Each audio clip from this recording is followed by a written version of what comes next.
How you guys all doing today? Welcome back to the GSMC Chip Shot Football Podcast, brought to you by the GSMC Sports Network. We're starting Week 9 here today. I'm your host, Manny Maradiege. Also, by the way, we're starting Week 9 off tonight with a pretty interesting game here in the NFL. The Texans are traveling across the country over by where I live and are taking on the New York Jets. That'll be the first thing we talk about on today's show, going over the preview and what we can look forward to in tonight's game. Also on today's show, we'll be looking at the game picks for the weekend slate, looking at the first half of the games in today's show, and we'll finish it off tomorrow with the second half. Also, taking a look at the reports around the Pittsburgh Steelers, I thought it was interesting how they sort of identified 3 targets to keep an eye on that could be traded to Pittsburgh as they continue to look for a wide receiver, and some more trade talk as well down the line, while also talking about the Stephon Diggs injury that we haven't gotten a chance to talk about yet. So all of that is coming up on today's show. And before we get started, as usual, I'd like to remind you guys, if you guys have any questions or comments you'd like to make on today's show, please don't hesitate to drop it in the chat. Your input is a big part of what makes this show great, and we thrive on your energy and your insights. And just whether you have a quick question, comment, opinion, or anything like that, please don't hesitate to do so and drop it in the chat box. And also, that's one thing, right? But to make it absolutely guaranteed that your message stands out and gets featured on the show, there's a new way to go about that now, just by using the new Super Chat feature available to you guys. Just click the $sign at the bottom of the chat box, and this way it'll send in your Super Chat. I'll be able to read it and, feature it on the show and just take the conversation from there. It's a fantastic way to not only be on the show, but feature and, help our channel out as well. We rely on your support to keep bringing you the sports content you love, and we appreciate every bit of it. So go ahead and let us know what you're thinking. Hit the Super Chat button, and let's keep this show as interactive and as exciting as possible. Again, we appreciate it whenever you guys are able to do that. Get involved with the show each and every opportunity you get here when we go live. So that is that, and now we can start talking about some football, because we're going to start Week 9. The season is just flying by. I feel like already we're in Week 9, past the halfway point, and it all starts off again tonight. The Jets are hosting the Houston Texans tonight back in Jet Life for the start of Week 9. Like I said, Houston comes into this game at 6-2, first in the AFC South, while the Jets are close to rock bottom, as close as you can get to rock bottom for this season, right? Because they are 2-6 and they're on a 5-game losing streak as well. The Jets also, with that 2-6 record, are tied for last place in the AFC East. And, looking at their schedule, it's funny enough how their last win came on a Thursday Night Football about 42 days ago, when they beat the Patriots 24-3 in week 3, I believe, week 4, when they took on the Patriots there. Around that time, 42 days ago. I think it was September 19th, around then. So, yeah, it's been a long time, over a month and about a month and a half now since the Jets last tasted victory, and they've changed a lot of things, right? Jeff Ulbrich now as the interim head coach. He's still looking for his first win.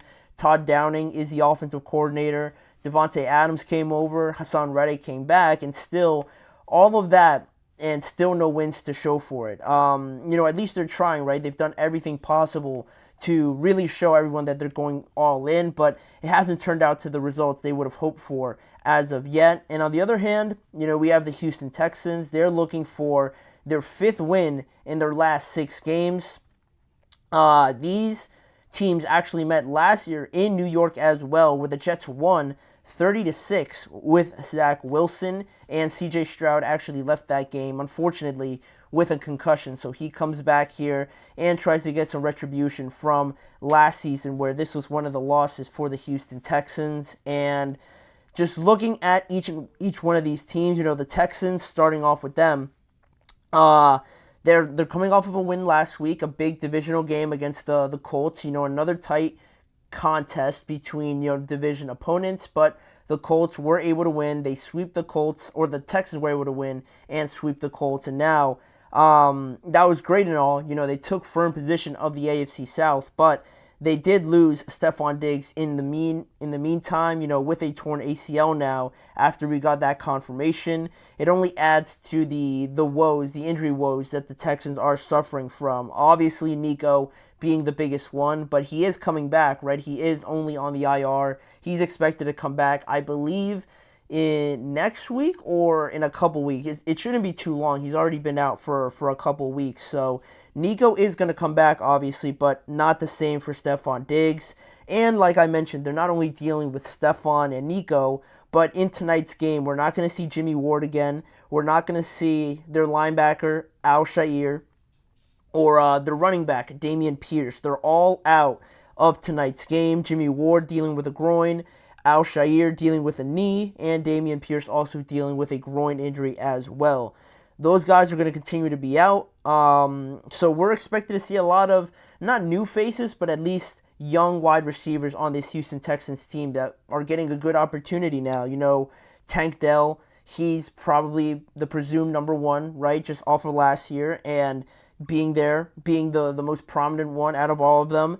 John Mechie is another one that's interesting that I thought he would be involved in more of the trade talks, but it looks like now, certainly, the Texans are going to need him. Xavier Hutchinson also, Robert Woods is another name. All of those guys I'm sure are going to feature a lot tonight. But the main thing for me, for this Texans team, as I do expect them to kind of shift a little bit more to a run-heavy, run-oriented sort of offense with Joe Mixon, because he's been fantastic this year. He missed a lot of time with that ankle injury, but when he's been out there, it feels like he's just torching each and every team that he plays. So maybe start running the show through him could be a different way to go about it, not just using these other wide receivers if per se they're not ready, or they're very young, right? You have an experienced running back in Joe Mixon who has just been killing it. Why not maybe turn the focus over to him? And also the offensive line, with the discussion of passing still or running the ball, the pass blocking hasn't necessarily been great for the Texans. That's one of their critiques so far on the year. So again, it sounds like running the ball could be the way to go tonight if I was in charge of the Texans. But at 6-2, they might not need too much of my help. Now, on the other hand, the Jets, they might benefit from some advice, right? Because they're 2-6, and they're also dealing with some injuries in tonight's game. Elijah Vera Tucker, one of their guards, is not playing. He's going to be out with an ankle injury. Ashton Davis, he's going to be out with a concussion on a short week. Doesn't give enough time to clear the protocol.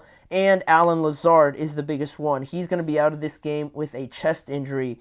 And, with the offense struggling, losing, if you're Aaron Rodgers, one of your most trusted weapons, is going to switch some things up. So that's going to be an interesting blow to see how they work around. Maybe we see the real Davante Adams show up tonight, and we're probably going to see more of Garrett Wilson. He's been more involved, as you would. He almost leads the league in catches, and I think he leads the league in targets so far. So he's going to continue to be involved with their play calling. So overall, just the season for the Jets, just very disappointing because of all the changes, the play callers, Davante Adams, the head coach, like I mentioned before.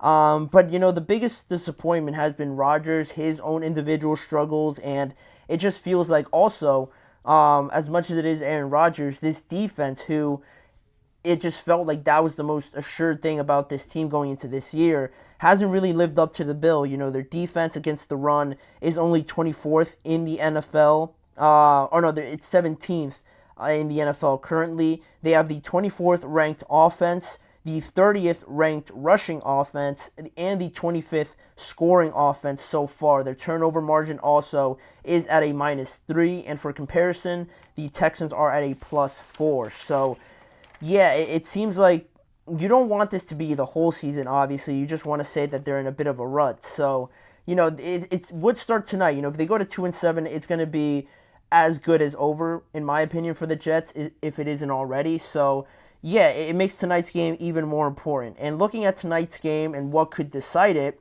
the matchups in this game are super, super fascinating, because I have one of the biggest ones is that this new look wide receivers wide receiver room for the Texans, right, going up against the Jets secondary. Who, draws the matchup against Sauce Gardner? Who sees, the most success? Are we going to get surprised by one of these young guys, taking over, or is it going to be Tank Dell? Sauce Gardner doesn't usually travel too much, so we'll see who draws that matchup and how successful they'll be with that. Also, maybe if the Jets have a lot of success, maybe the absences of Nico and Diggs draw more attention to this issue, where maybe the Texans do some late shopping and try to trade for one with the last couple of days here in the deadline. And another matchup I have on here is the Jets offensive line against Will Anderson and Danielle Hunter. The Texans defense has been very good in terms of getting to the quarterback. They rank third in the NFL in sacks with 27, and Rodgers has been sacked already 18 times, which is top 10 most in the NFL. So for that veteran group, now they're going to be down Elijah Vera-Tucker and potentially Morgan Moses, but I think he'll play. But even still, not great at pass protecting. They give up a lot of sacks, and now against these two menace pass rushers, it is something that I am leaning towards the Houston defense, but if the Jets can work around that and try to maneuver around that, that'll be huge. And lastly, the matchup I'm looking most forward to is going to be the wide receivers for the Jets going up against the corners for the Houston Texans. Garrett Wilson, Devontae Adams, now that we know Allen Lazard's not playing, going up against Derek Stingley and Kamari Lassiter, the rookie cornerback. I love this matchup because Stingley is one of the great young defensive backs, not talked about enough, but he is really, really good. And Kamari Lassiter, he's been impressing a lot of people as well. He's starting right away as a rookie, so he's doing some things right. I think he played for, I think he went to school at Georgia. So if you guys are more college fans, you'd see his transition from Georgia into the pros. And he's been playing out of his mind. So Garrett Wilson, he's been doing pretty successful. He's targeted a lot. So how much do they, move him around? How much is he going to be on Derek Stingley? Who draws the, the presumed easier matchup on the rookie? And how successful they are with that. It's going to be awesome to see one duo going up against the other duo. I'm really looking forward to that. But finally, my predictions. While the Texans might be battered and a little bit beaten down, I'm going to go with them. I still believe they have enough to win this game. Their defense is also just very good. The run game not really being there for the Jets, which is a shame for Breece Hall. But it hasn't really gotten going or overwhelmed too many teams. So with that being the case, I think the Texans could get out to an early lead. The Jets start throwing it a lot more than they run it like they usually do. And then they become one-dimensional. And when you do that, you open the door for these two guys, Will Anderson and Danielle Hunter, to come after you. And, Aaron Rodgers isn't running away from too many guys. So I feel like that'll just overwhelm the Jets tonight. I'm going to go with the Texans to win their fifth game in six total games recently and go to 7-2. And unfortunately for the Jets, probably means their season is over unless they completely surprise me. I'm just leaning towards the Texans in tonight's game. So that's the preview to tonight's game that is set to kick off in about an hour and a half or so, give or take. While we wait for that, we're going to head into our next break, and when we return, we got part one of our Week 9 game picks. We got 6 games here that we're going to go over, give the reasons for why I'm picking one or the other, and just go from there. You're listening to the GSMC Chip Shot Football Podcast.